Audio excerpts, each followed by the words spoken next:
Bab 66. Putriku punya uang.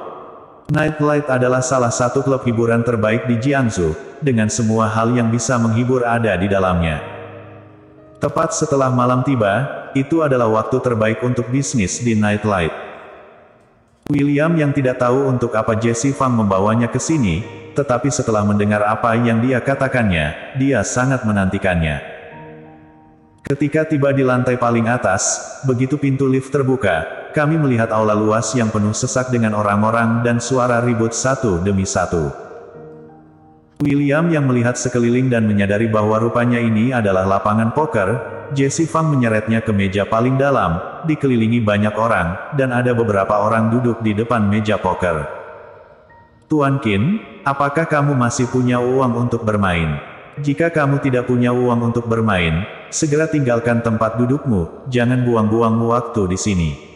Seorang pemain poker memandangi setengah baya pria di seberangnya dan mendesak dengan tidak sabar. Pria parubaya itu kehilangan semua chip di depannya, sedangkan pemain poker lainnya masih memiliki banyak chip di depannya. Pria parubaya itu meronta sedikit, lalu melepas arloji dari pergelangan tangannya dan meletakkannya di atas meja. Ini adalah arloji Patek Philippe bertatahkan berlian. Harga aslinya 230.000 RMB. Jika ada yang suka, berikan 200.000 RMB saja. Ini hanya jam tangan lama, tidak berharga. Aku akan memberimu 100.000 RMB. Kalau mau, kuberikan uangnya sekarang, kata seorang pemain poker di meja yang sama. 100.000 terlalu sedikit, 150.000, jika kamu mau, aku akan menjualnya.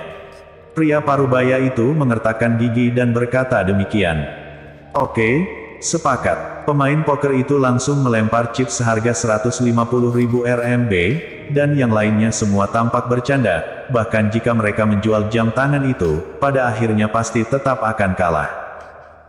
William yang mengerutkan kening, dan menatap Jesse Fang dengan tidak senang, kamu membawaku ke sini hanya untuk menonton orang lain bermain kartu. Namanya David Qin, dia adalah ayah dari Lexi Qin dan Yumi Qin. Aku melihatnya di sini secara kebetulan beberapa hari yang lalu, kemudian aku menyadari bahwa dia terus bermain kartu di sini akhir-akhir ini.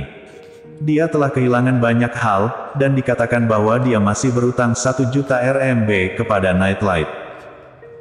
Jesse Fang menunjuk ke pria parubaya itu, lalu berbisik, orang-orang di meja ini jelas berkomplot, tapi si idiot ini masih bermain dengan mereka.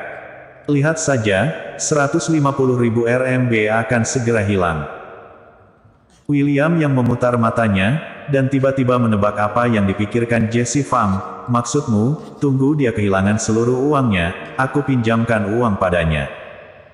Ketika dia kehilangan semua uang yang dia pinjam darimu, suruh dia membayar kembali uangnya.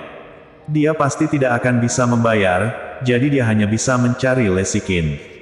Meskipun Lexi Qin adalah manajer umum grup Sanhe, sejauh yang aku tahu, dia tidak punya banyak uang. Jika dia tidak membayar, maka suruh dia membayar dengan tubuhnya. Jesse Fang memiliki senyum sinis di wajahnya. Apakah kamu begitu yakin dia akan menyetujui permintaanku? William yang bertanya dengan mata menyipit. Hanya seorang pecundang, tapi berpura-pura menjadi bangsawan. Jika dia tidak menjual tubuhnya, dia tidak akan menjadi manajer umum grup Sanhe. Selama David Qin berutang banyak uang, dia hanya bisa berkompromi. Ini adalah Nightlight, tidak ada yang berani sembarangan berutang di sini. Jesse Fang tahu segalanya tentang Nightlight. William yang tetap diam, tetapi rencana lain muncul di benaknya. Dia menyipitkan matanya dan berkata, bukankah kamu tidak mau bekerja sama dengan keluarga Yangku? Jika demikian, jangan salahkan aku karena bertindak kejam. Kak William, aku akan bekerja sama tanpa syarat dalam apapun yang kamu inginkan, kata Jesse Fang dengan nada menyanjung. William yang mengulurkan tangannya dan menepuk pantatnya, baguslah kalau patuh, selama masalah ini dapat diselesaikan, nanti saat aku kembali, aku akan membawa mahar lamaran pernikahan saat pergi keluarga Qin. Aku tunggu Kak Yang. Jesse Fang merasa lemas, dia bersandar pada tubuh William Yang. Benar saja, seperti yang dikatakan Jesse Fang, David Qin segera kehilangan segalanya, dan dia tampak kusam.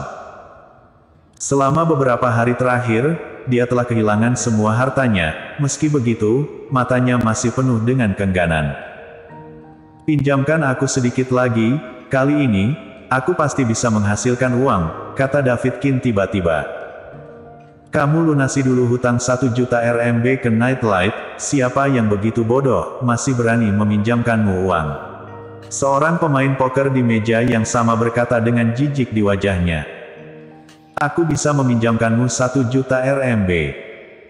Pada saat ini, suara lembut tiba-tiba terdengar di belakang Davidkin. "Tapi, malam ini, kamu harus membayarku kembali beserta bunganya sebanyak 1,1 juta RMB. Semua mata tertuju pada orang yang berbicara. Itu adalah William Yang. "Aku berjanji kepadamu." Ketika Davidkin mendengar bahwa seseorang ingin meminjamkan uang kepadanya, dia tidak peduli tentang hal-hal lain, jadi dia langsung setuju, dan dengan cepat berkata, "Terima kasih, jangan khawatir, kali ini aku akan mengembalikannya dengan cepat, beserta bunganya." "Oke, aku akan menunggu." William yang berkata sambil tersenyum, mengeluarkan kartu bank dan menyerahkannya kepada Jesse Fang. "Pergi dan tukarkan chip seharga 1 juta. Jesse Fang segera menukar chip seharga 1 juta. Melihat begitu banyak chip, Davidkin merasakan darahnya mendidih. "Ayo, lanjutkan," kata Davidkin sambil tertawa lebar. Waktu berlalu, dan William yang tetap berada di sisi Davidkin sepanjang waktu, menyaksikannya kehilangan 1 juta RMB hanya dalam 2 jam. William yang tidak merasa tertekan sama sekali, sebaliknya sudut mulutnya melengkung menjadi lengkungan yang lucu. Karena 1 juta ini bisa mendatangkannya ribuan kali lipat. Setelah menjatuhkan Lesikin di tempat tidur, nantinya dapat menggunakan ini untuk mengancam Lesikin untuk bekerja sama dengan keluarga Yang. Pada saat itu, mereka tidak hanya dapat tidur dengan wanita cantik, tetapi juga bisa membantu keluarga membuka pasar di Jiangsu, sekali dayung 2 pulau terlewati. "Bro, pinjami aku 1 juta lagi. Feng Shui akan berubah, sebentar lagi keberuntungan akan datang ke pihakku." Setelah Davidkin kehilangan segalanya, dia tidak menyadari bahwa dia berutang 1 juta lagi, tapi malah masih ingin terus bermain. Ini adalah keadaan paling gila dari seorang penjudi. Dia tahu bahwa dia kehilangan 9 dari 10 taruhan, tapi setelah kehilangan segalanya, dia masih ingin terus bermain. William yang menggelengkan kepalanya, "Bro, aku tidak memiliki hubungan denganmu. Atas dasar apa aku meminjamkan 1 juta lagi untukmu?" Davidkin tercengang sejenak, kemudian dia kembali sadar. Dia melirik Jesse Fang yang memegang lengan William Yang, dan berkata dengan cepat, "Bro, Jesse adalah keponakanku. Kamu sangat dekat dengannya, tentu saja aku bukan orang luar, jadi izinkan aku meminjamnya. Aku akan membayar segera setelah modalku kembali." "Jesse, apakah dia benar-benar pamanmu?" tanya William yang pura-pura terkejut. Jesse Fang mencibir, "Aku tidak ingat kapan aku memiliki paman seperti itu, aku tidak mengenalnya." Davidkin tercengang dan sedikit emosional, "Jesse, aku pamanmu, Davidkin." "Paman, pacarku bilang dia tidak mengenalmu, jadi jangan keterlaluan." William yang segera berdiri di depan Jesse Fang, dan berkata dengan wajah dingin, "Aku pikir kamu menyedihkan, jadi aku ingin membantu, tetapi aku tidak menyangka kamu seperti ini, masih berpura-pura mengenal pacarku. Kalau begitu sekarang bayar kembali uangku." Davidkin segera menjadi cemas, memintanya untuk membayar kembali uangnya sekarang. Bukankah itu sama saja dengan membunuhnya? "Maaf, bro, aku salah mengenali orang, dan berutang uang padamu. Beri aku waktu beberapa hari, saat aku menang kembali, aku akan membayarmu kembali secepat mungkin, oke?" Davidkin memohon. Jesse Fang menyaksikan dengan mata dingin, seolah dia benar-benar tidak mengenal Davidkin. "Tidak bisa, William yang sangat tegas, ketika aku meminjamkan uang kepadamu, aku sudah bilang kamu harus membayarnya kembali malam ini." Inilah yang dia tunggu, jadi bagaimana dia bisa berkompromi? Sampai saat ini, Davidkin menyadari kesalahannya, tetapi sudah terlambat. "Davidkin, hutang 5 juta RMB kepada Nightlight juga sudah saatnya dikembalikan, kan?"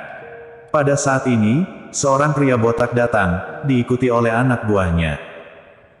William yang mengerutkan kening tidak jelas, dia tidak menyangka bahwa Nightlight akan datang untuk menagih hutang saat ini. Aku hanya berutang 1 juta pada Nightlight. Kapan menjadi 5 juta? Davidkin langsung kesal ketika mendengar perkataan si botak. Davidkin, kamu berutang 1 juta RMB, tapi sudah setengah bulan lewat tenggat waktu, dan dengan pokok dan bunga, total jadi 5 juta. Jika kamu tidak membayar kembali uangnya hari ini, aku akan melumpuhkan kakimu dulu. Pria besar yang dipanggil si botak itu menendang perut Davidkin. Davidkin ditendang dan dijatuhkan ke tanah. Ketika dia meminjam uang, dia tidak pernah memikirkan tingkat bunga setinggi itu. Saat ini, seluruh tubuhnya basah oleh keringat dingin, dan dia merangkak ke si botak, berlutut di tanah. Kak Andre, tolong beri aku beberapa hari lagi, aku pasti akan menemukan cara untuk mengembalikan uang itu. Davidkin, bukannya aku tidak memperpanjang waktumu, tapi aku sudah memberimu banyak waktu. Si botak menendang Davidkin dan menginjak lutut Davidkin. Hari ini, kamu harus membayar kembali uangnya. Entah kamu bayar hari ini, atau kakimu akan lumpuh dulu baru diberi beberapa hari lagi. Saat tekanan pada lututnya berangsur-angsur meningkat, wajah Davidkin penuh ketakutan, dan dia berteriak, aku akan mengembalikan uangnya. Aku akan mengembalikan uangnya. Bayar kembali hari ini. Apakah kamu masih punya uang untuk membayar kembali? Si botak menambah kekuatan kakinya.